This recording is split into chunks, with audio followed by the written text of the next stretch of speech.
Alright, this is Vegeta8259, and after about 2 weeks of fighting the flu, I'm finally better and finally working on VO again. So anyway, I'm continuing with painting the yellow armor, and this is actually going to be kind of a time-lapse video of sorts. Not really in the traditional sense, but you'll see anyway. In this first part of the video, I've painted a base coat of yellow on all of the armor parts that are supposed to be yellow. And as you can see, I've taken masking tape and masked off all of the areas that I want to remain that shade of yellow. And some of the more complex parts, like this one, I basically had to lay the masking tape down along the panel line, and basically you can just take a dull pencil or like a mechanical pencil with no lid in it, or something, just to push the masking tape down into the lines. And really what that's doing is just letting you see exactly where those panel lines are.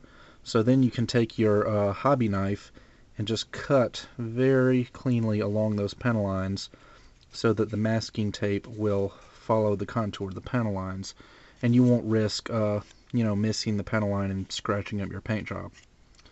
So anyway, I've done all of this, and basically what I'm going to be doing here is I'm going to be going in with light yellow, and all of the exposed parts that aren't masked off will end up being painted light yellow. And then when I remove the masking tape, the kind of medium yellow here will remain underneath, and you'll have a nice two-tone color scheme. So you'll be able to see that after we come back.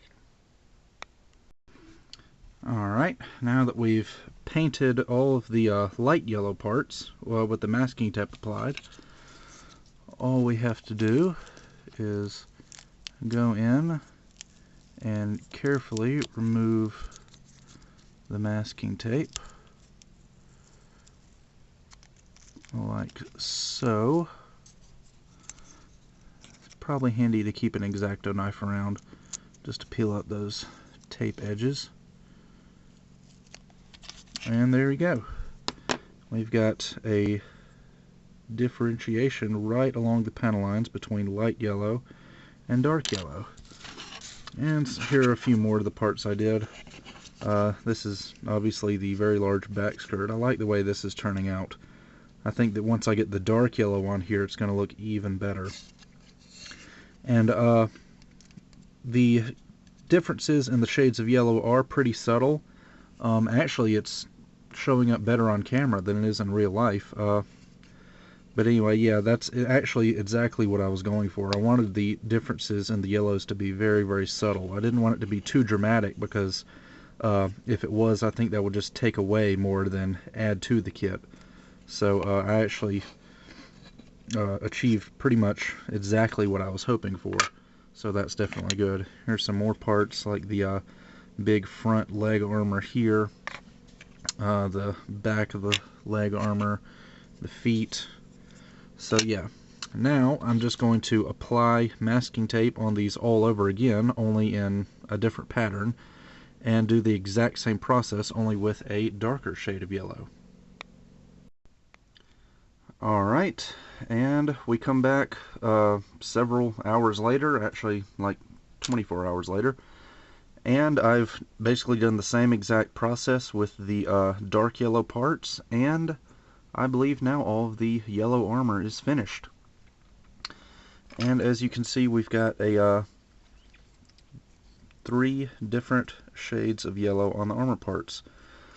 Now, admittedly, the dark yellow came out a little bit darker than I would have liked it to, but it's not too bad. It's not anything I really feel like going back to fix.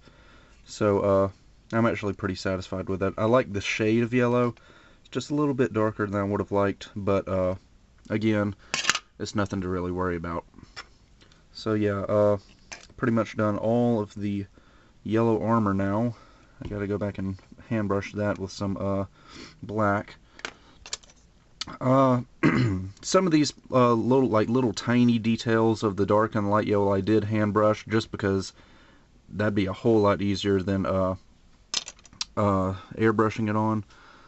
For example, here on this little piece of armor, I masked off this bottom part and sprayed the top part dark yellow, but this little rectangle right here, I just hand brushed that in with a small paintbrush.